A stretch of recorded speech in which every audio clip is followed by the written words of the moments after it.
express yourself about the Toronto Blue Jays in 2024. Well, I'll give you a couple perspectives. One, as a season ticket holder now, so I come at it from the fans' perspective, obviously these days, but obviously from an intellectual side and a baseball side, it's very frustrating. This is a frustrating team to watch.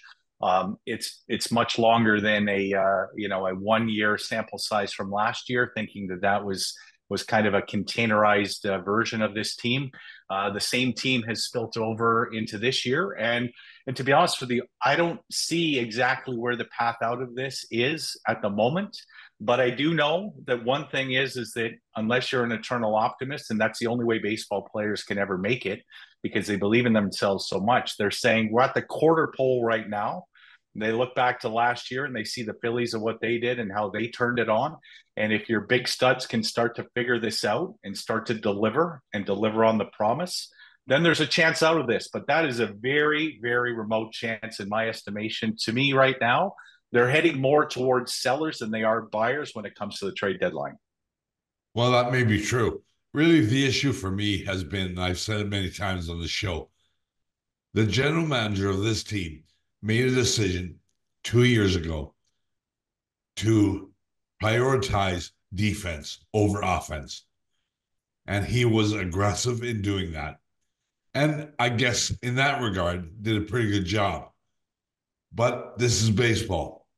My sense has always been the defense, while important, cannot be supplant offense. I wonder if you think that.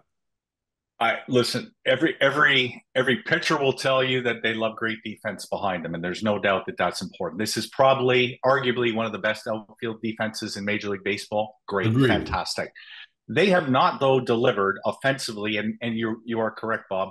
When you deliver in the playoffs, it's about thump, it's about big hits, it's about the home run.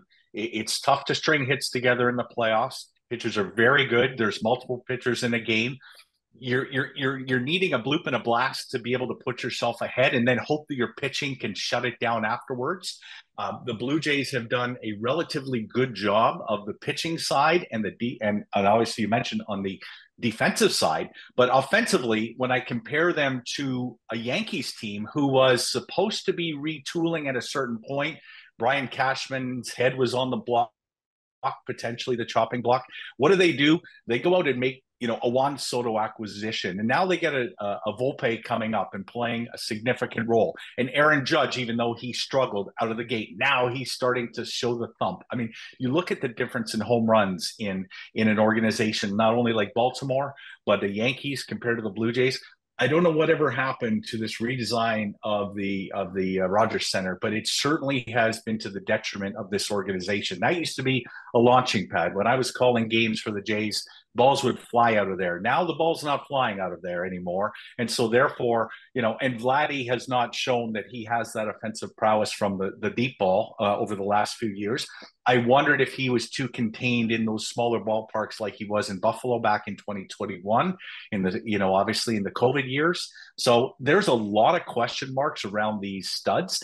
And then George Springer has gotten, to me, his injuries, he's gotten old very fast. And in baseball, you can get old really fast and you can start to be exposed very, very quickly. To me, that's what I'm seeing in Springer.